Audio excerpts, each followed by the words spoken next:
We're here right now at LA SPAD. Ano ginagawa mo dito sa bahay mo during your spare time? Yan, nagpa-PlayStation ako actually. So, yun yung madalas kong gawin dito, PlayStation. And then, if not, watch movies. Sleep. Siyempre, kailangan yun eh.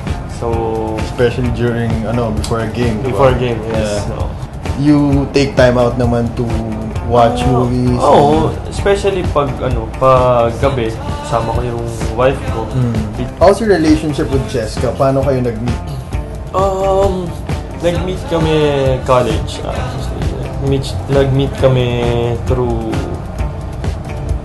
the sister of Rainier season. So actually, naging tutor ko pa nga siya sa math. Kasi math major siya. So that was math org ka, di ba? Kaya ako nag-math org dahil sa kanya. Does she always support you during the games? Knowing that Paulo's your teammate? Oo naman. Extra motivation for you every time maglalaro ka, di ba? Oo, nanonood siya. Kailangan nandun siya parati. Okay, a lot of people know him already as a player and as a really good point guard. How is he as a husband? He's completely opposite. In the game, he drives the game, orchestrates everything. In our marriage or relationship, I think it goes both ways.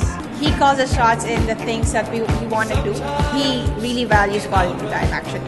Besides basketball, ano yung favorite sports mo? Good question. I used to play golf.